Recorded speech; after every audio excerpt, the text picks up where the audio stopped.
also have on the line with us a great guy. He used to coach at Army. Now he's down there in Philadelphia at the Drexel Dragons. Coach Zach Spreaker here on the Bossman Show. Coach Spreaker, how are things going for you today, man? Doing great, JR. Thanks for having us. And just on our way to a little recruiting trip, as every coach is in the fall this time of year. But things are going great. Yes, indeed. Now, Coach, I want to ask you, man, you had a great run at Army, man. What was special about Drexel to make you make that move down to Philly to coach the Dragons going forward?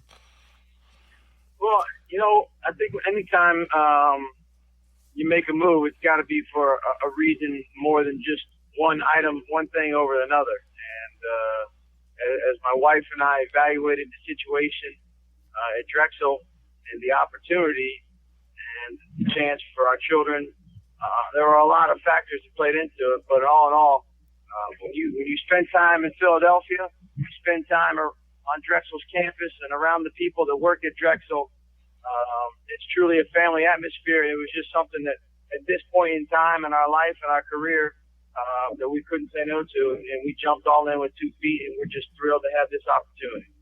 Now, Coach, as you and your wife and kids become a big cheesesteak fans now? Of course. Probably me more than them, as I've been in Philadelphia a good bit longer than they've been. They're just getting to town a few weeks ago. But, over the summer and the spring, I had a chance to taste the different locations and certainly have developed our own personal favorites for sure. And, Coach, how's the community of Philadelphia been treating you and your family? I know you more so because you've been there more than your family. How are they treating you guys so far since you've been the head coach of Drexel here? Well, you know what, JR, I think in any situation, it's the willingness to engage with the community and the relationships that you can make. And I think we very much have made progress in that area. But at the same time, it's relationships in the community also take time. They're not forged automatically. And, we're working very hard to have those relationships and everyone to be on the same page and understand what we're trying to accomplish, what we want to continue from Coach Flint and what he did so well at Drexel over 15 years, and then also do a few other things. But we love the community, excited about being in Philadelphia, West Philadelphia in particular, where Drexel's located. We had a camp this summer, had some younger kids in there, and I think as time goes along, we'll continue to forge those relationships and make our ties with the community even stronger. Folks, we have Zach Spreaker here on the Bossman Show for the Drexel Dragons in Philadelphia, as we talked about. Now, Coach, you're head on a recruiting trip now, as we talked about in the interview. So, Coach, tell me this. So, what kind of guys you want to bring to your roster, bring to Drexel? And do you feel like that since you was in the Northeast already at West Point and Army, going to Philadelphia, you kind of still hit those same hotbeds you hit when you coached at Army? Right, coaching at Army and Drexel can be different in some ways. It also can be very similar. Every school has its own niche. Army was strong in engineering and from a leadership standpoint with the connection to our nation's military. Drexel does not have the military component, but it does have an extremely strong engineering and math element, as well as, living in the city and being a top 100 academic program overall. So we feel there's a great deal of positives that can attract the young man, obviously in the region, but also outside of the region. And I think our early recruiting has shown that we can grab guys locally and nationally and even internationally that are attracted to what Drexel has to offer. Yes, indeed. And, Coach, I also want to ask you, who are some individuals and coaches who've had a big impact on your career so far? Well, in college, the coach that impacted me and gave me the opportunity once my career was over, and it was over sooner than I had wished, but when I was a senior in college, I worked as a student assistant with Jim Mullins at Ithaca College, and from that, he really gave me the opportunity to really dive in and do as much as I was able to do. And from there, I had the chance to spend time with Greg Marshall, who's now the head coach at Wichita State. Was with him for 2 years, and also 2 years with John Beeline, who's the head coach at Michigan. We were at West Virginia together. But I would say the coach has had the biggest impact would be Steve Donahue, who's a fellow Philadelphia native and head coach at Penn right now, having worked for him for 5 years. Now, folks, we got Coach Spreaker here on the Bossman Show, heading on a recruiting trip, giving us some of his time today. We appreciate that from Coach Spreaker. Now, Coach, when we watch your team play this season and beyond, for a lot of people in Atlanta who are not familiar with you at Army, or we looking at you now at Drexel, what do you want people to take away from watching your team play each night on the court? Well, hopefully you see a brand of basketball that people can connect with and how hard we play. And, right, a lot of the things we're talking about right now are being process-based and just throwing yourself into the daily routine and grind of what you need to do to create winning habits. We'd like to play faster if we can over time. And at Army, we play with a tempo that was one of the tops in the nation, and we want to continue to trend in that direction. I think the game is, can be more enjoyable to be played that way, but also be more enjoyable to watch. And that's what recruits want. Recruits want to get up and down and play fast. And I think, we created a brand with a great coaching staff and Jimmy Allen and Justin Jennings and Brandon Linton and Drew Adams at Army that led to success. And I think Army will have success playing that way, and we're going to do everything we can to work in that direction as quickly as possible with our personnel at Drexel. And, Coach, look at the non-conference schedule going forward. I know that this schedule is probably done for you already when you got to Drexel, but going forward, do you see kind of getting some guys to come play you at Drexel rather than have to be on the road all the time? Because you're playing in Philadelphia. It's not like you're playing in the middle of nowhere. So many schools in the middle of nowhere. It's hard to get a home game that way. But you feel like you can get guys to come play you in Philadelphia and knowing that Drexel's a storied school, think that people will be willing to play you guys at home now just because of the town you're in? And do you want to test your guys early, or do you want to kind of give them confidence so they can get wins under their belt so they can play good in conference play? Yeah, I think there's a lot of different ways to create a schedule to put you guys in a position to be successful in league play. And I would say the answer to your question would be a combination of all of that, depending on what our personnel plays out to be, and from year to year. But you're right, Philadelphia, one of the largest cities in the country, home to 5 other basketball institutions as well, can put us in position to attract schools that are coming in to play St. Joe's and just come down from City Line Ave to West Philadelphia to get another game. Or if you're playing Villanova, we may have the opportunity to host some teams that are already coming to the area, as well as get teams that want to play at Drexel. We also have the luxury, played Penn State last year in the Palestra, in one of the, the most historic facilities in college basketball, in the history of college basketball, in the Palestra right down the street. So I think there's plenty of reasons for teams to want to come to Philadelphia and specifically play Drexel, and we're going to do everything we can to do that. And I think it increases our fan base and attendance, and certainly helps in recruiting when you're willing to play top-tier teams and they're willing to come play you at your place. Yes, it is. Now, Coach, were you playing any games towards the Georgia area or to where I have regional affiliates at in Kentucky, Arkansas, Tennessee? Are you playing any games down this way? Last year when I was Army, we played, our team played at Tennessee, and it was a great experience. Currently, right now on our schedule for this upcoming year, we do not, but we think Atlanta, terrific basketball, and have recruited that area very aggressively in recent years, and will continue to do so. So I could see it in our future that Drexel will be in the area of your listeners for sure. And, Coach, I'll tell you what, real quick, before I get to this next thing I want to ask you before you get out of here. I see a lot of coaches at the airport or out in Buckhead. I see like, oh, you're in town. I know what you're here for. Like, hey, JR, how you doing? I'm like, yeah, I know why you're here. I saw your counterpart the other day. So, I see a lot of coaches come through here all the time, man, just trying to find guys in these hotbeds around here, man. Yeah. You know what? At this point in time, in this era with social media and the internet, there are no secrets. And it's all about relationships and hard work and getting out there and down the pavement. And we certainly have been in and through Atlanta and will continue to recruit that area as aggressively as possible.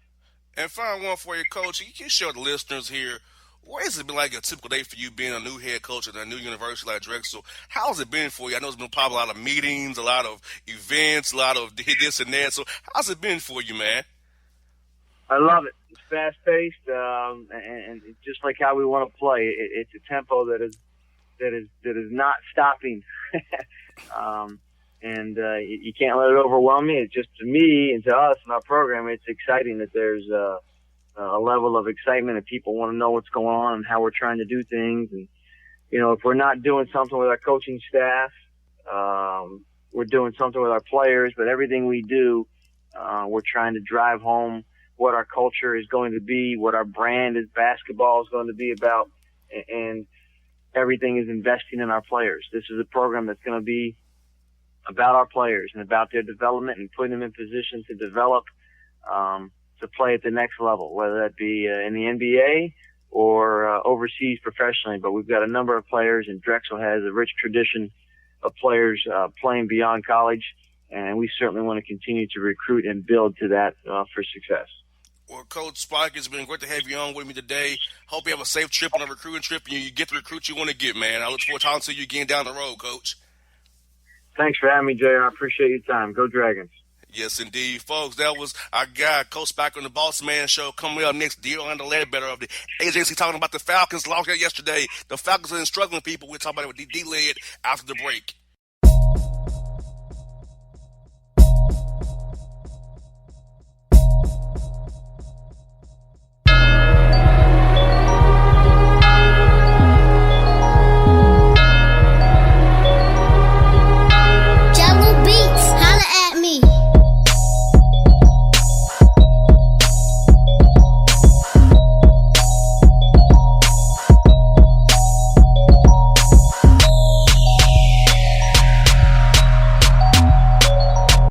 Hello, my name is Travis Williams, President and CEO of Academics and Athletic Consulting, focusing on educating and empowering tomorrow's collegiate athletic leaders.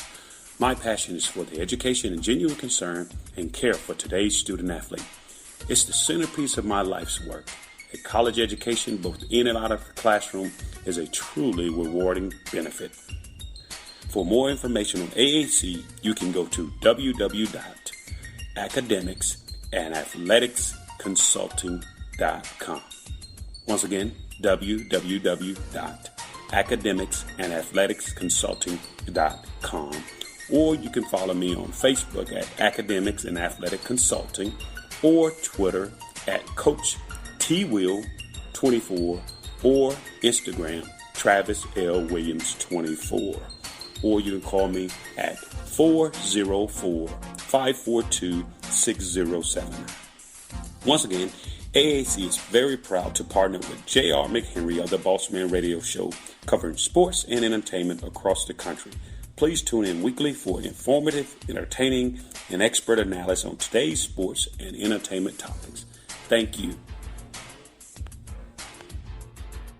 Hip-hop fans, I got a great album for you. The debut album from Family Grind ENT, TrueSpeech and 313 Fresh. We're going to do 2 discs, 33 songs of pure, genuine hip-hop.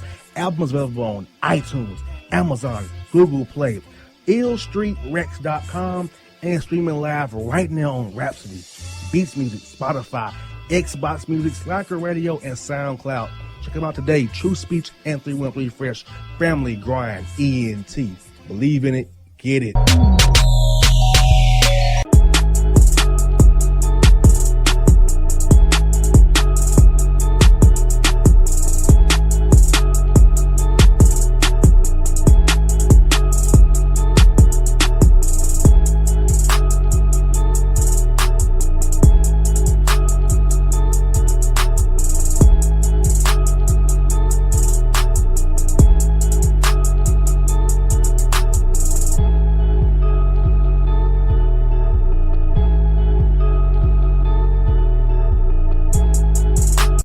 Back in the JR the Bossman Show, we have a great guest for you. I talked to my man from the AJC, the one and only, the Ledbetter here on the Bossman Show. D-Led, man, how you doing, man? I'm doing pretty good, boss man. Thanks for having me on the show. Glad to have you back, man. I want to talk to you about these Falcons, man. We had a pretty good game on Sunday score-wise, but the Falcons to me seem to be lacking in the running game and the pass rush. And the running game I thought would be okay, but the pass rush was, of course, non-existent as it's been the last year or so. Yeah, no question. The pass rush is a problem. Bossman, I think they know that. They watch the tape. Them coaches are in there, 60, 70 hours a week. They see exactly what we see, and they see it with greater detail. So I think we're going to see them try to spice up that pass rush by maybe, blitzing a little bit more. That's the next alternative. They got to get some guys to play man coverage. They got to get some guys to get to the quarterback and get there with a mean attitude about it. So I think we're going to see that.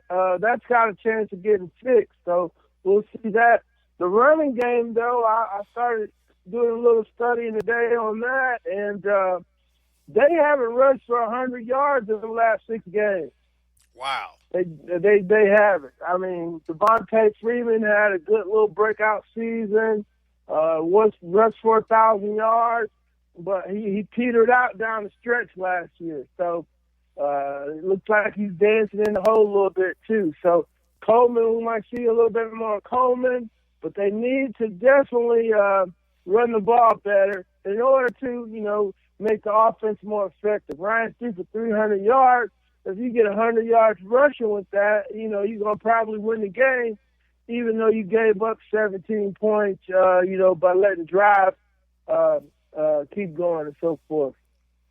Now, on the defensive side of the ball, D-Led, I feel like they played Dwight Freeney a little bit too much. I thought he'd be almost over a pitch count, but it seemed like he was actually in the rotation, playing on first and second downs, too. So if you got to put on Dwight Freeney, who's a great player, still got a lot of gas in the tank, I think, but you don't want to use that guy on those early downs. And Vic Beasley, I didn't see much from him at all. I know he moved his position, but what is Dan Quinn going to blitz more? I know that he comes from Seattle. They really don't like to blitz one play at cover 3 and don't blitz with rush 4. So what are they going to do? Are they actually going to start blitz now or hope the rush gets there? Yeah, they're going to blitz more. I didn't look at Freeman snaps. I got to go back and look at those.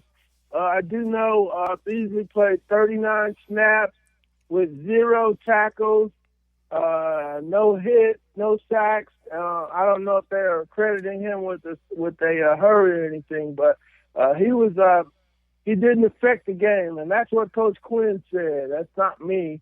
That's what the coach said. And Freeney, you probably just in the ideal circumstances, you want somebody that can play 15 snaps a game and give you all. If they got to rely on him more than that, they're in probably a bad situation. Yes, indeed. Folks, we got D-Led here on the Bossman Show from the AJC. Check out his work on Twitter, DeOrlando AJC on Twitter. Now, go back to the offense. I feel like Sunday showed me where the Falcons missed Roddy White because they stacked the box a little bit on Devontae Freeman and Coleman to a degree. I don't trust Justin Hardy as a second receiver. I feel like if it's Julio, Tammy, or a dump down to Coleman, there's no number 2 out there that actually make the defense respect the other side of the field so they can stack the box on the running game. So you feel like the Falcons really miss Roddy White. They might not want to admit it, but they missed him Sunday. Well, yeah, no doubt. Roddy White was an elite-level receiver, and they tried to replace him with a mid-level, receiver in Mohamed Sanu, who did catch, 5 or 4 balls for 66 yards, but he's never been an elite receiver. Roddy was an elite receiver. And, Muhammad had 2 drops. Last year he didn't have a drop, which, is understandable. He was in a contract year. The year before that, Bossman, he had 14 drops and led the league in drops. So, which guy are we getting? We getting the guy in the contract year or the guy who's got his money and he's reverting to his drop passes and so forth? So, he wasn't never a Pro Bowler or elite guy. Roddy led the league. That stretch of 5 years for Roddy where he averaged 86 catches, 100 catches 2-3 times. He was able to do that kind of work. Mohamed Sanu is a guy who caught 56 passes 1 year. So, whether that was him or Andy Dalton or whoever, he should have been open. A.J. Green was on the other side. So, that's what you got. So don't play like you signed Jerry Rice. You signed a pretty, mid-level guy, and he's doing mid-level things, or he did mid-level things in the first game here on Sunday. Now, it seems like to me also Matt Ryan was making more conscious decisions not to throw the ball into double coverage. Now, there were some guys covered when he threw the ball to him, but he wasn't forcing things to double coverage. So has Kyle Shanahan and Dan Quinn trying to tell Matt to maybe take what's there and not try to fit things in where he usually would try to make a big play for the team? Or is he trying to be more a little consistent this year, not do what he usually does, which is force balls in the coverage? Yeah, Ryan, that's been his MO since coming into the league. He's going to take exactly what you give him. Last year, he didn't know where all of his outlets were running a new offense. He just didn't know that offense as well as the one he had been in the 7 years before. So, that's Ryan's MO. He was working underneath. He didn't throw the ball deep at all. He had the shortest ball in the air route stat for the whole week. They didn't throw it deep past 20 yards, but 3 times. One was on the busted coverage play to Mohamed Sanu, and he saw that and got to it and recognized it. So, Matt Ryan's a pro in that way. I mean, he's not going to try to do more than he's capable of. So, that's his MO, and that's what the Falcons are going to ask him to do. They're going to ask him to perform. If the deep ball's not there, he's going to check it down. Now, I thought a lot of his passes were off target and behind a little bit. Not a lot because he was 27 to 33, but a couple of his misses were because he was behind a little bit on his throws. Now, did we ever figure out who was that penalty on that kept the Tampa Bay drive going, that got that big touchdown to Safarian Jenkins? Who was that committed that penalty that kept that drive going? Well, it was 2 penalties on the play, boss man. Kamal Ishmael tried to grab Doug Martin when he was running out of the backfield. And, if he just hits him, it's okay, but you can't grab him. That was a defensive holding play. And then on the same play, Robert Alford and Mike Evans got into it, and Robert Alford put his finger in his face. And the ref threw the flag, ref 109, Darryl Prelude, because, I went back and looked at that today on the NFL Game Pass, and we have a blog up on that on AJC.com. So, Robert lost his cool, but it was going to be a penalty on Ishmael anyway. And then, you can't really be losing your cool like that. When it's a 3rd down and 8 and Tyson Jackson had blocked the ball, he had blocked Jameis Winston's pass, and they would have been off the field. But they wouldn't have been off the field because, of the Ishmael play. Now, I saw a story about Rashid Hagman. Is he going to still be allowed to play? They're going to put him on the commissioner's exempt list, or how the Falcons going to handle that going forward? I think when I talked to the league office, the Falcons want to keep playing him, but they kind of got to play that by ear. But the league office is waiting for DeKalb County to charge and prosecute him. Okay, now he's been arrested. He's out on bond. He's been charged. Now we're waiting for the league to make the next move. But if nothing happens here, I fully expect him to be active this week against the Raiders. The Raiders ran for 167 yards last week against the Saints, and Rashid is going to be he's a run defensive end, and the Falcons will need him against the Raiders.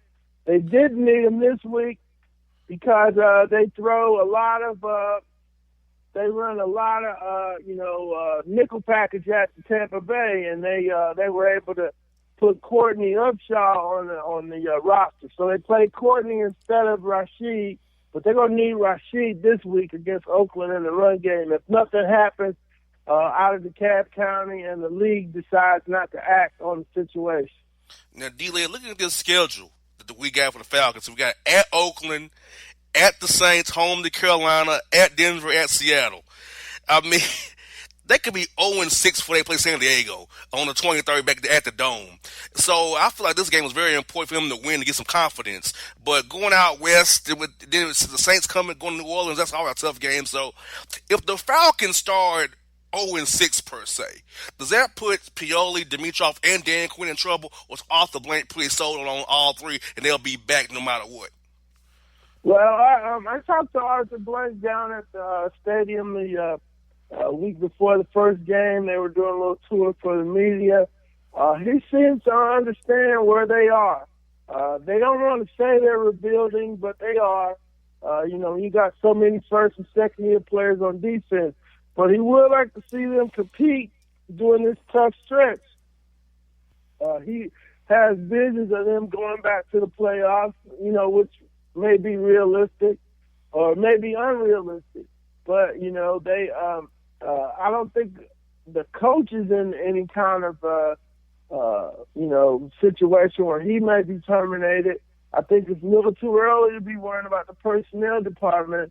But they do have some issues, and they do have a tough schedule. This could be a better team, Bossman, but not have a good record. And, they just got to proceed like that. But the things that were disconcerting Sunday with all the penalties and the pre-snap things, those are coaching things. So if they start looking like a ragtag crew out there and jumping off sides and getting stupid penalties, that's not going to shine well on the coaching staff either. Nah, well, D-Laird, man, as always, giving the knowledge to us on the Bossman Show, man. Thank you for your time today, man. We got to do it again with you real soon. I'll see you at the Panthers game, man. All right, take care, JR, Bossman, and we'll see you down there at the Georgia Dome. No doubt. Folks, D-Laird here on the Bossman Show. Come well next, Chris Lee, VandySports.com. Productions.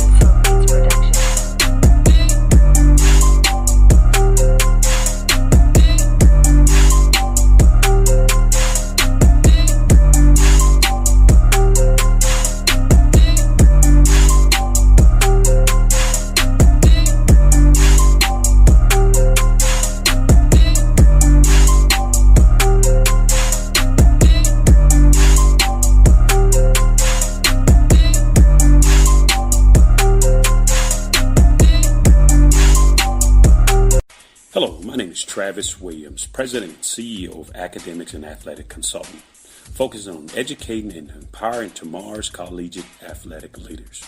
My passion is for the education and genuine concern and care for today's student athlete. It's the centerpiece of my life's work. A college education, both in and out of the classroom, is a truly rewarding benefit. For more information on AAC, you can go to www.academicsandathleticsconsulting.com. Once again, www.academicsandathleticsconsulting.com. Or you can follow me on Facebook at Academics and Athletic Consulting, or Twitter at Coach TWill24, or Instagram Travis L. Williams 24. Or you can call me at 404-542-6079. Once again, AAC is very proud to partner with J.R. McHenry of the Bossman Radio Show, covering sports and entertainment across the country. Please tune in weekly for informative, entertaining, and expert analysis on today's sports and entertainment topics. Thank you. Hip-hop fans, I got a great album for you. The debut album from Family Grind ENT, TrueSpeech and 313 Fresh. We're going to use 2 discs, 33 songs of pure, genuine hip-hop. Albums available on iTunes, Amazon, Google Play, illstreetrex.com, and streaming live right now on Rhapsody, Beats Music, Spotify, Xbox Music, Slacker Radio, and SoundCloud. Check them out today, TrueSpeech and 313 Fresh, Family Grind ENT. Believe in it, get it.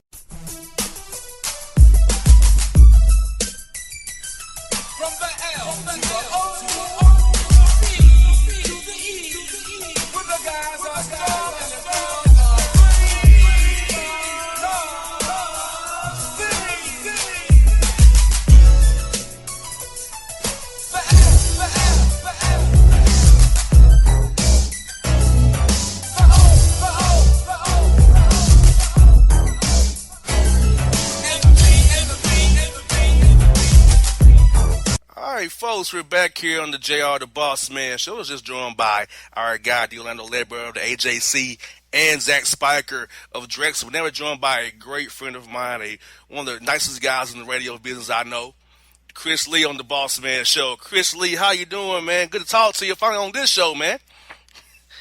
I'm excellent. Thank you for having me, my man. You're good, man. You're good, man. I want to have you on, Chris, because as you know, Vandy comes down here to Atlanta and plays Georgia Tech. And so I want to get you on, kind of get the pulse of Vandy for the fans. We went to the game on Saturday to see Vanderbilt play the Yellow Jackets here at Bobby Dodd Stadium. So, Chris, the Vanderbilt lost to, South Carolina in a rough way. But Middle Tennessee was a good game for them to kind of get healthy with. Where's your outlook for the team now after the first 2 games of the season, now going on the road for the first time this year, Chris? I thought that this was a bowl team before the season started. I thought that was probably a 6 to 7 win team, somewhere right in that range. Would have been tough to win more than that, but I thought that 4 was at least maybe a floor for them. But one of those that certainly counted on was South Carolina, and I said if they don't win that game, then I think that changes the complexion of the season, and I will still stick by that. I think that this is a team that probably still has enough talent to get to a bowl game, but you still have a lot of questions on that offense from week 1. I know that they put 47 on MTSU, but a lot of that was with help from turnovers and some things like that, and you don't always get to count on those. I still want to see them move the ball more consistently. Middle's defense, honestly, is not that good.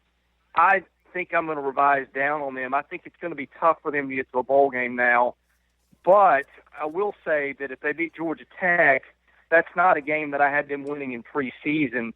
So if they can pick one up Saturday, their chances, I think, to get to a bowl increase a little bit at least. And Georgia Tech plays a pretty good defense. They always have a good defense at Georgia Tech for the most part. And is Derek Mason still going to shovel in Wade Freeback with Kyle Shermer? Is that over now, or how did they go to the MTSU game? I was covering the Tech game on Saturday. I didn't see the Vandy game at all. Did he leave Freeback out of the game, Chris, or did he let Shermer play the whole way?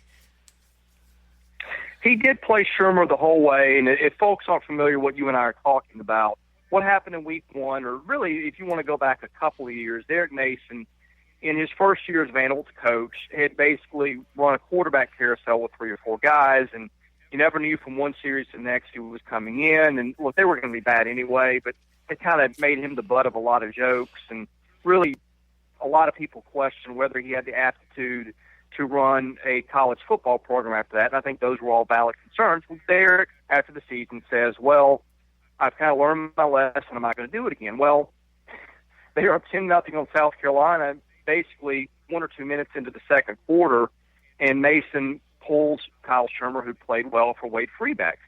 And all of us were just befuddled by that. And Shermer, when he came back in 2 series later, completely lost his rhythm, was just awful, and they ended up losing the game. They didn't score another point the whole time. So Mason comes out before week 2 and says that we're going to have some special packages for Wade Freeback. He's kind of our runner, which was news to all of us because Wade is, when you think of him, he's not slow, but you don't think of runner either. But we all had questions on how they would handle the quarterback situation going into that game. But Mason stuck with Kyle Shermer, even though he started 0 for 7. That turned out to be a pretty good decision because once he got in rhythm and they started getting him outside the pocket, he started completing the passes. They started moving the chains, and they win that game pretty easily. But I would think at this point he's going to go with Shermer, especially since he named him the starter before camp. But as week 1 showed us, I don't know that you can ever count on it for sure, JR. Exactly. We're joined by Chris Lee of VandySports.com and the Ultimate SEC Show podcast, the Vandy Sports Podcast. Chris has a lot of things going on. Follow him at ChrisLee70 on Twitter. Now, Chris, like you said, I'm concerned about Derek because Derek's a friend of mine, but I feel like he's kind of sealing his own fate at Vanderbilt by not keeping his word on the quarterback position, Chris. And I feel like he needs to stick with whoever he wants to go with Shermer, but it feels like is it Ludwig making these calls, or is it Derek? Which one is saying let's get packages for Shermer or Freeback, or let's switch them out? Who is making the call behind this? That's a good question. Derek said that he's got veto power on everything, but he also has basically said he's left the offense to Andy Ludwig to run. Now, actually, to correct myself, he didn't say he gave him veto power on everything, but he did give him veto power on some things. But still, I think as a head coach, you've got to make your coordinator aware that, hey, we went through the situation a couple years ago. I'm sure he knew it was going to happen. I think Derek at that point should have just said, look, there may come a time that we need to play Wade, but we don't need to just put him in randomly at some point in the game, or else you're going to open a Pandora's box of criticism for me. I think Derek is the CEO of the program, whether it was Andy's decision or not. Ultimately, that rests on Derek. And I do think that probably caused him to lose a lot of goodwill, JR. I think that he's a guy that now I think all his decisions are going to come under more scrutiny. And I think if they don't probably win at least 5 games, I don't know that he's going to be back next year for certain. I hear that, and I'll be saying he's a great guy, but his decision-making on the field is kind of questionable. And talking about the defense, his defense against Georgia Tech's triple option offense, do you feel like Vanderbilt's defense matches up well with this offense that Paul Johnson runs, the triple option? You know, that's a good question. I don't think we really know till we see it. Derek is only faced as a coordinator, and by the way, he is Vandy's defensive coordinator as well. I think his only shot of going up to triple option was Army, and this was when he was at Stanford. But he also said today in his press conference, he said, look, when we went against Army, that was a completely different type of team. He said their linemen were often the size of linebackers. They were quick. He said Georgia Tech's a lot bigger. So basically the way I interpret it is it's sort of, I don't know if it's apples and oranges, but maybe it's apples to tangerines at least. And I think that really, stopping the running game, you've got the run, you've got the pass, but you've almost got the option as almost a form of offense into its own. I really don't know how you go about predicting, but I do think that it seems to me that a 3-4 defense might be a little better suited to stop it because the linebackers have more time to maybe read and react than the guys do up front, and they're not with linemen on top of them immediately. I do think that their linebackers are very, very good. I mean, that is an elite unit, and I'm not exaggerating. They've got a kid in the middle named Zach Cunningham, who's a legitimate first-team All-American type of player. He'll be a first-rounder next year when he comes out after his junior year, I think. They've got Orrin Burks on the outside, who's a converted safety, who I think is going to put himself in NFL consideration with a few games like he's just had. They've got Nigel Bowden in the middle. He's a terrific player, too. I think that's going to be very interesting to watch. We haven't seen Derek Mason go up against a team like this, but I think if you're looking for a coach who coaches his team well on that side of the ball, and they do have some players, I think, that are pretty athletic and rangy and can get out and go with those guys, I'm anxious to see those guys match wits because Paul Johnson is great at offense. Derek Mason's great at defense, and I think if you like to see best against best, that's a fun matchup. Now, Chris, what I like about Paul Johnson is he does not have a play sheet or nothing. He just calls the guy over to him, tells him to play, runs to the huddle, and come like the guy has no play sheet at all, Chris. It's just he just calls it out off the top of his head. No, nothing at all. Like, wow. So whatever works for you, man, right? Yeah, exactly. I want to turn to basketball. We have Bryce Drew, as the new coach at Vanderbilt, doing big things for the Commodores. They're replacing Kevin Solomon up 17 years, Chris, like a long time with Kevin there. How has Bryce Drew been with the media, you guys? What's he been telling you guys about what to expect come October when practice kicks off? Well, the thing I have when I compare Kevin and Bryce is that they're a lot alike. They both got a heartbeat. They both got 2 arms. They both got 2 legs. And the joke kind of stops there, meaning that Bryce is a very personable guy. I think he's a great hire for Vanderbilt. I know that Georgia Tech wanted him badly and for good reason. You look at his conference record and what's a pretty good mid-major league, and he was as good as it got within that league. Now, they didn't always win the tournaments, which can be a crapshoot and make the postseason, but I think Bryce is an excellent hire. I think that they're going to really change their style of ball. I think this first year is going to be interesting because they've got a personnel grouping where they've got some pretty good shooters, but I don't know that they know who their point guard's going to be. I think it'll be Peyton Willis, but he's going to be a true freshman. He's talented, but as freshmen go, you just don't ever know what you're going to get. I think that if they'd had another post guy, if say Damian Jones had come back rather than get drafted in the first round, I think they'd be an NCAA tournament cinch. But they don't. That leaves them Luke Cornett in the post, and he's really more of a stretch 4. I think they've got a lot of parts to that team, JR, but they're a little bit mismatched, and the system's going to be different where they really emphasize smothering you on defense. I don't know. I think they can be good. I think that's at least an NIT team but the marriage of the personnel and the marriage of the system could be a little bit of a challenge, and it might keep them from going to the NCAAs in their first year. But I think Bryce Drew long term was certainly, I would grade that as an A of a higher for them, because I think he's already appealed to the fan base, something that Kevin never really did. I think he's got a chance to do some pretty significant things at Vanderbilt. I must say, Chris, we had him on the show a couple of weeks ago, and he was a very nice interview to talk to. It was very engaging, threw some jokes my way. I was shocked, because I was like, I was talking to this guy for the first time ever. He's joking with me. I'm like, wow. I'm like, okay. Yeah. He's a great guy. Now, Chris, the last one for you is, on the Vandy non-conference schedule, who are some teams we should look for on the non-conference schedule for Vanderbilt this year, and will they be playing in Georgia any of these shows other than playing at Athens? I'm presuming you mean basketball, yes, correct? Basketball, yes. Yeah, well, I'm looking at the schedule. They got Marquette to open. That is in Annapolis, Maryland. That's one of those, I think, Navy Classic things that they open the season with. They got Belmont coming up in Nashville right after that. Everybody knows Belmont is that 13, 14, 15 seed every year that scares someone. They go to Las Vegas in the Las Vegas Invitational. They will see Butler, and they could see Arizona there. They've got Tennessee State, your alma mater, Memorial Gym. They can be tricky some years. They've got Minnesota and Sioux Falls, South Dakota, which would be interesting. Middle Tennessee State, they travel down the road for that one. The Blue Raiders, of course, shocked Michigan State last year. Chattanooga comes to Memorial Gym. That is a really, really good mid-major team, and one that could even crack the top 25. Dayton on the road. I mean, I'm just reading down the schedule. It is a pretty tough slate of games. Yes. And Georgia will host Vanderbilt on January the 17th in Athens. That's always an interesting game.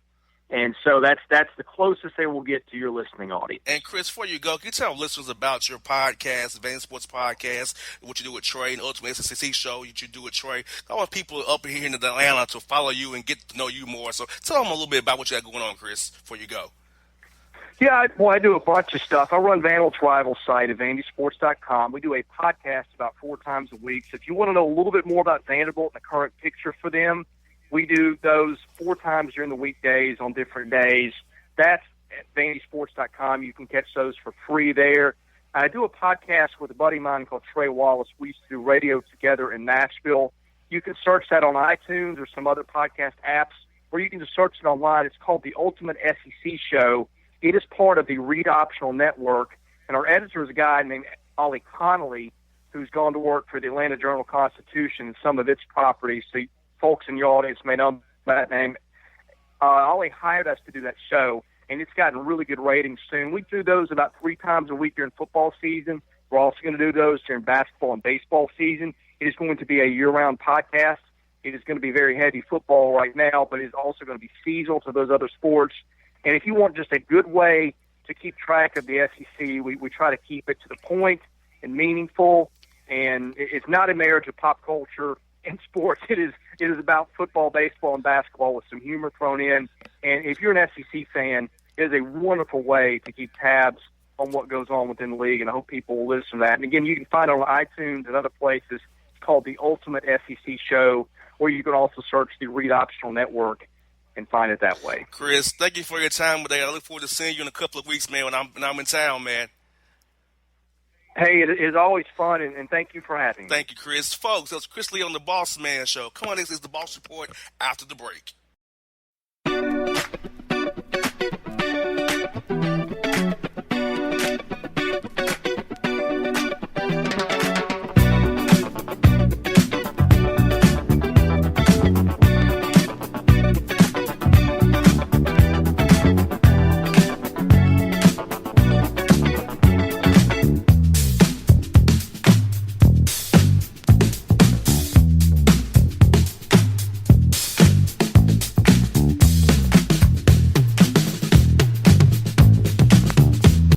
Hello, my name is Travis Williams, President and CEO of Academics and Athletic Consulting, focusing on educating and empowering tomorrow's collegiate athletic leaders. My passion is for the education and genuine concern and care for today's student athlete. It's the centerpiece of my life's work. A college education, both in and out of the classroom, is a truly rewarding benefit. For more information on AAC, you can go to www.academics and athleticsconsulting.com. Once again, www.academicsandathleticsconsulting.com. Or you can follow me on Facebook at Academics and Athletic Consulting, or Twitter at Coach TWill24, or Instagram Travis L. Williams 24. Or you can call me at 404-542-6079. Once again, AAC is very proud to partner with J.R. McHenry of the Bossman Radio Show, covering sports and entertainment across the country. Please tune in weekly for informative, entertaining, and expert analysis on today's sports and entertainment topics. Thank you. Hip-hop fans, I got a great album for you. The debut album from Family Grind ENT, TrueSpeech and 313 Fresh. We're going to use 2 discs, 33 songs of pure, genuine hip-hop. Albums available on iTunes, Amazon, Google Play, illstreetrex.com, and streaming live right now on Rhapsody, Beats Music, Spotify, Xbox Music, Slacker Radio, and SoundCloud. Check them out today. TrueSpeech and 313 Fresh. Family Grind ENT. Believe in it. Get it.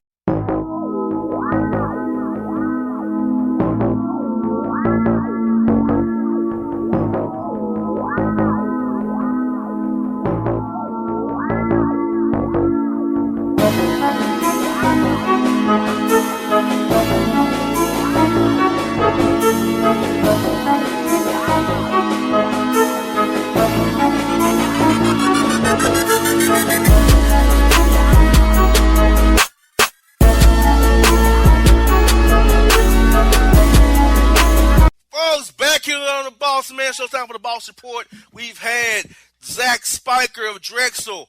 We've had Delano Ledbetter of AJC and Chris Lee of VandySports.com. But now he's here. Time for the Boss Report. My man, TrueSpeech. What's good, bro? What's the word, JR?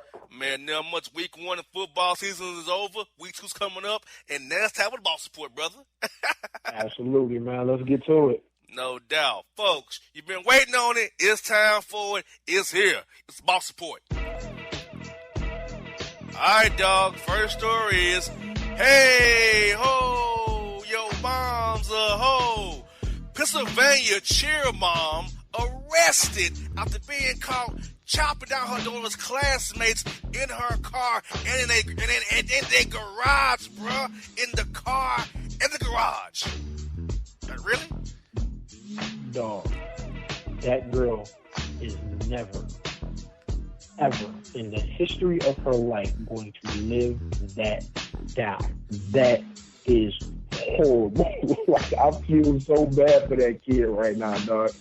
That is so bold. Like, as a parent, how can you do that to your daughter, dog? Bro, can you imagine what they're going to say to her? I feel bad for that girl. I really, truly do. I really, truly do. But as a parent, you got to have better decision-making. I mean, come on. You're messing with children. Like, really, children?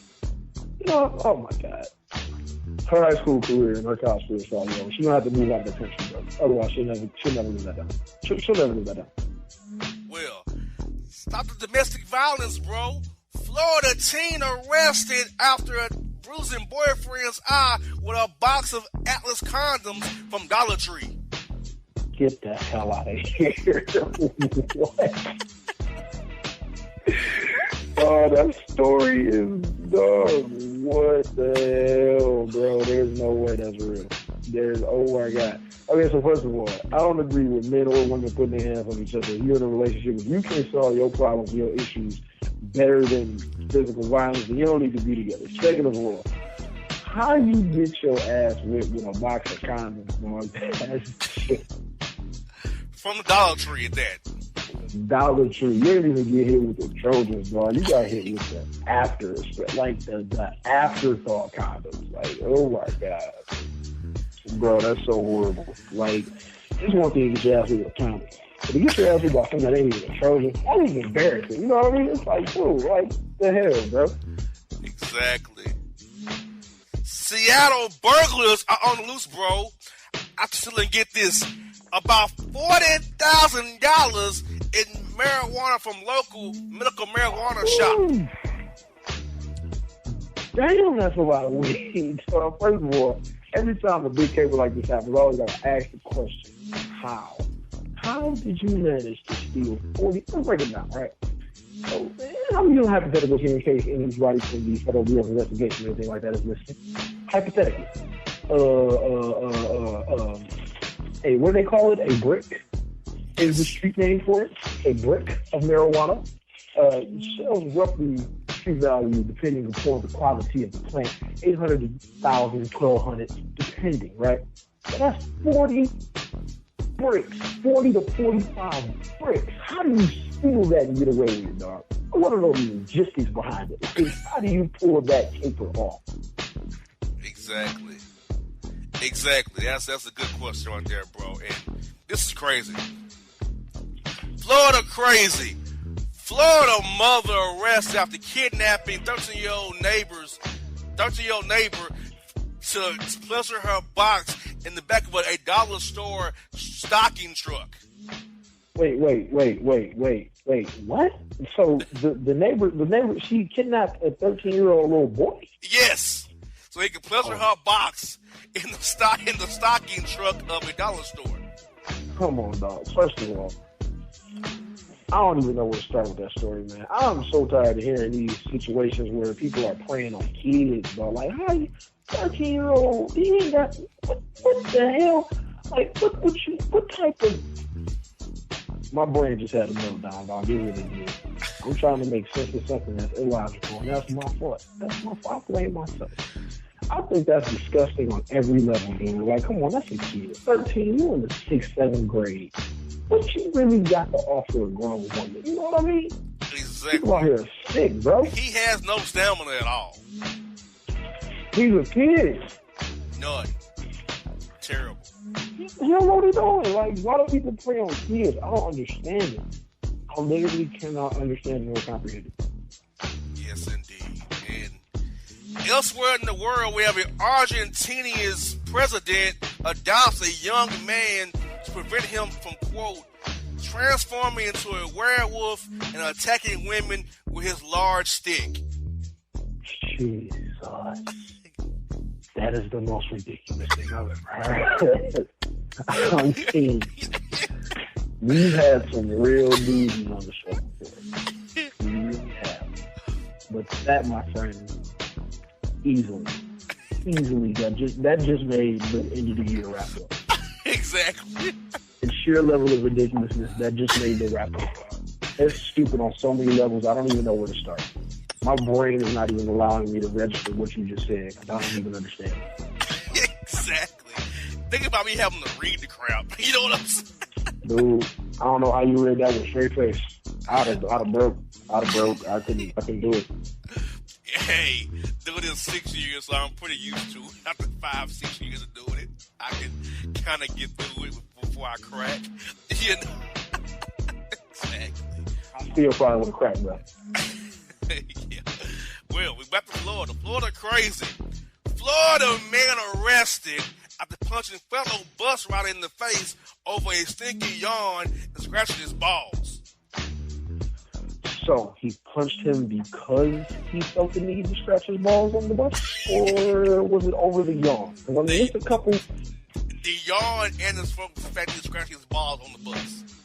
Okay, so it was two things. All right, understand. All right, so it was two things. No, that's still stupid, but I mean... yeah, that's still stupid. Like, I can't even really... Yeah, it's still stupid. I'm trying to come up with something like, okay, maybe he scratched his balls, trying to touch people. And but no, it's still stupid. No matter how you slice it, it's still stupid as hell. We got Yuck Daddy. Father arrested after throwing weed and alcohol-fueled lingerie Playboy party for daughter's 18th birthday and also having her friend service his stick. I figured that. I knew that's where you were going. I was about to say he probably set that up so he could try to knock off some of her little 18-year-old friends. Dude, that's such a perv move, dog. Like, that's a scumbag-ass move. I can't respect that. How do you preying on your daughter's friend? That's 18. I mean, yeah, technically 18 is grown, but you a kid. You know what I mean? Like, people out here is sick, bro. Like, he probably was scoping their asses since they were like 12 or something. purge, dude. Like, it's, but I mean, at the same time, he beat the system. He waited till there was 18, right? Yeah, he did. Right. So, legally, what can we do? Nothing. Just being feelings about it. Well, here we go. Naked Florida man arrested after ordering his $5 to attack Poodle because owner is, quote, a Muslim terrorist and a Pokemon Go player. What the hell? That's racist and stupid on so many levels, dog. Like, he had a dog attack somebody because he thought they were Muslim terrorists and Pokemon Go players. Yes. I don't know how that's related in any way, shape, or form, but I guess it is. So what the hell can you do? Yeah, exactly. I am at a loss with that one, bro. Oh my God, what kind of dog was it? Out of curiosity. Oh, he had some pit bulls attack a poodle. A pit bull attack a poodle. Yeah. Wow. God bless America. Exactly. Here we go. Don't get gassed. New York high school students are arrested for attacking a student in the head with stool for farting too much near classmate at the lockers. Well, I don't agree with that level of physical violence. I 100% absolutely positively do not agree with that at all. That's ridiculous. But they attacked him for farting? Yes, like, at the lockers. He outside in the locker room. That's stupid. Like, if I'm in my locker and I let one go, move. Like, you know what I mean? It's my damn locker. Deal with it, I huh? want to fart in my locker. Exactly. If I want to fart in my locker, it's my damn locker. See, ladies and gentlemen, here's my whole thing. I have no respect for a bully. I have no respect, no tolerance for a bully. I'm going to tell America how to deal with bullies. So if you're listening, please pay attention. You grab a book or a heavy object and you knock their ass clean out. If somebody tries you and they try to bully you and they might be bigger than you, all right, cool. Don't sit there and take it. You all that, turn the other cheek. The only way to beat a bully is it with compassion. No, beat his ass. Beat his or her ass. Period. That's how you deal with a bully. That's my take on it, dog. Don't let nobody punk you around. Don't ever do that. I'm standing on my locker and I let one go. Too bad. If you got something to say, square up. Even if I take that L, square up. Let's go. Deal with it. Deal with it. My damn locker. Hell, if I had to, I'd let one go right now. Yes, indeedy. And we got Panda. Man in Panda suit is arrested after causing evacuation at TV station after making a bomb made of candy bars, condoms, watermelons, and pears. As soon as you said Panda costume, I knew it was going to get weird as hell. Did not disappoint, dog. It really did. I wonder how a bomb made of candies and condoms. That sounds like a hell of a party. Exactly. Well, here we go. Memphis sisters arrested at IHOP after tearing up establishment during brawl that was caught on camera over the size of their ex's junk. So they had the same ex, or were they comparing? Same ex. So they are just trying to make sense of it again. So they stuck with the same dude, and they were comparing the size of his thing. Yeah, and it went south on them, obviously. Were they aware that they were sleeping with the same dude? They were. Well, I don't understand how this was an argument and not just a fact. Like, I don't understand what They were disagreed arguing over the quote size and texture of the junk. Okay. Whatever the hell that means. Yeah, I'm confused about all that. I mean, like, if they both seen it, then it's kind of like, oh, okay, there it is. like, what does that even mean? You know what I'm saying? I don't know. And it also it's like two says dudes sleeping with the same chick and arguing over the color of her tits. It's like, yo, I mean, they were brown. Okay. And those that were caramel, they were peanut butter. Like, no, they was brown. But exactly. It says also this quote. They were also disagreeing over the allotment of his bodily fluid. What is that? That's a terrible quote. allotment Yeah, of his 'cause bodily fluid. that's an important argument to have in an IHOP. That's what we talk about at a family breakfast restaurant is penises and allotment of fluid shots. That's great breakfast conversation over pancakes and omelets. That's exactly what we want to do. Year in review story. Year in review right there. I would have to agree. That is I would terrible. definitely have to agree. That just made the year review. Really? Woo-wee. Georgia man arrested after attacking officer with a brick for telling him to turn on his music and quote, and he can step his female game up with better music. Was he shot subsequently? No. Officer was down with a concussion and bleeding. I don't want to play this card, but it's the only card in the deck. I kind of got to play it. I'm assuming that the man was not of ethnic origin. Oh, he was. Oh, he was? Oh, that's new. I'll be honest with you. I thought he was going to be a white guy. I was going to say, ain't no way in hell black guy put his hands on a cop and not catch 17 to the check. No. Correct? My man got away with it, obviously. Well, hey, that's one for the record books. Now he has a charge for assaulting an officer, but he's still breathing. Oh, yeah, he's definitely going to lose some time. If he makes it to trial, because if he's in police custody, I don't know. It might be some getting back and forth. Just he's being real. Exactly. Ooh, we will.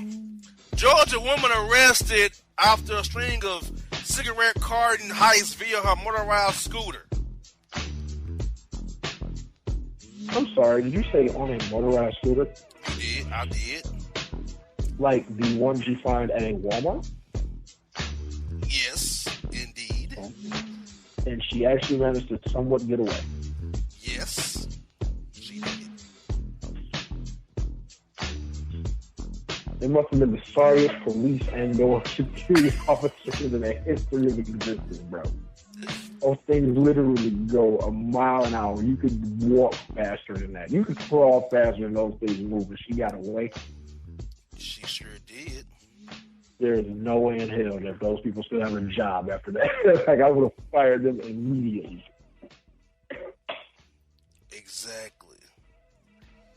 Man, oh man.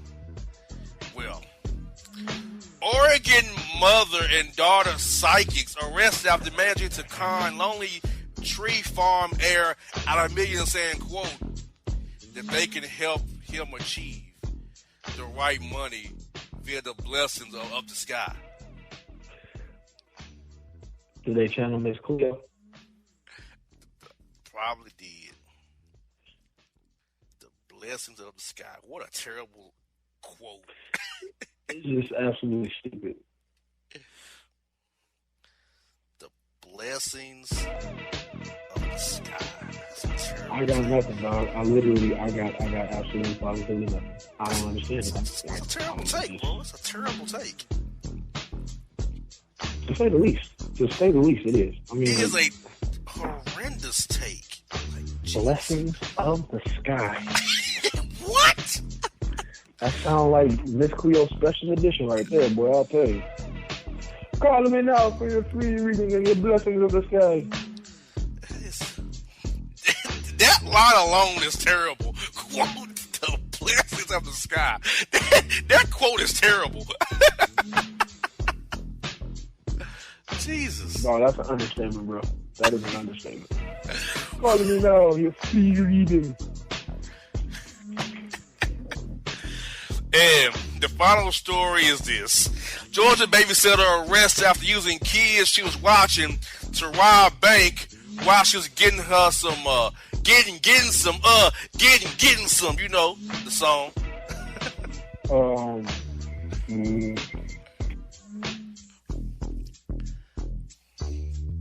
So, during the bank robbery, she was Yes. Yes. Because I'm a little confused. I mean, I one would assume that during the bank robbery, preoccupied with robbing a bank. You know what I mean? I've never robbed a bank before. But just from what I've seen on television and in movies, you kind of focused on getting in and getting out. What did she just see a fetish? Just go get it. Well, you got to pray your mouth and just go for it. I mean, I don't know. I'm confused. Really confused. And who the kid, like, she left the kids who was babysitting in the car? Yes. Well, at least she didn't take him to the bank with her. Hell, why? Well, no, the kids went and did a robbery while she was getting her. Damn, what type of baby badass kids was she watching? Jeez. They were doing the robbery while she was getting in the backseat of the car. Damn. Yeah.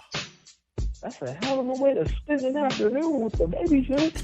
Yeah, they was in an old white Escalade, brother. Wow. A white Escalade. Wow. That is something.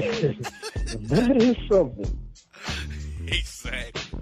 Well, bro, what is your take on today's report, man?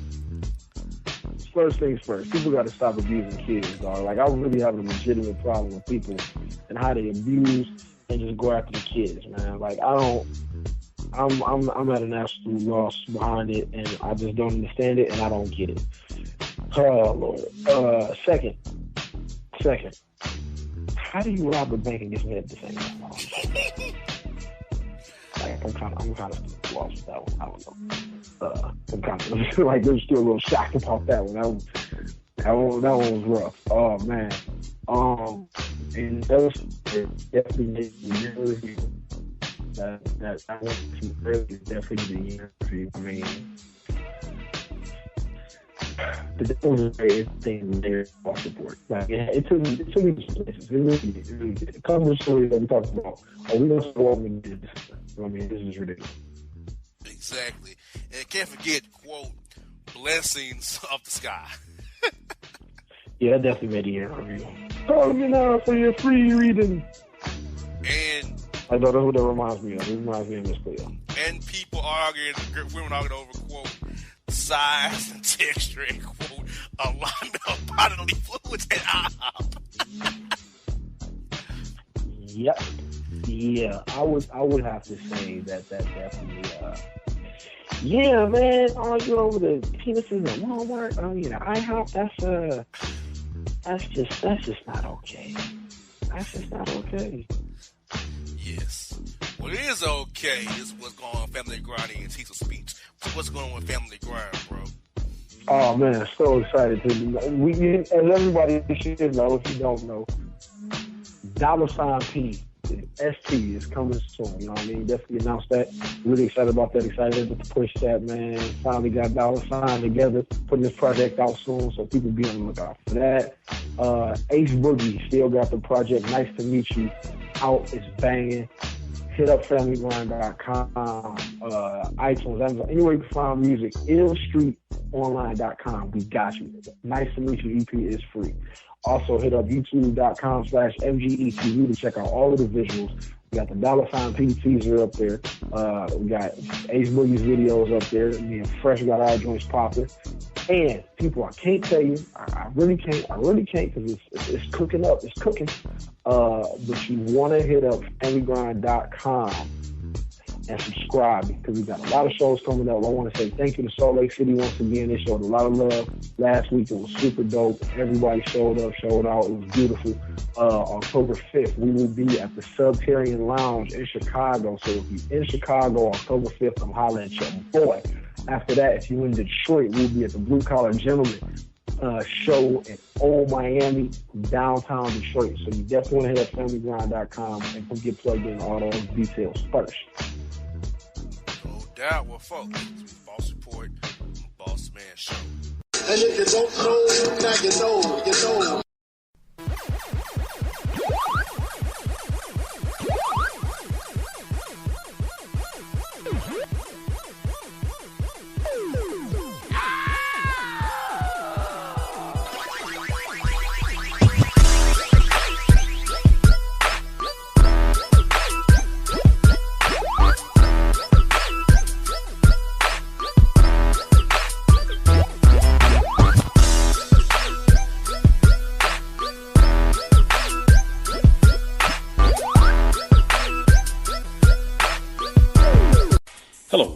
Travis Williams, President and CEO of Academics and Athletic Consulting, focusing on educating and empowering tomorrow's collegiate athletic leaders.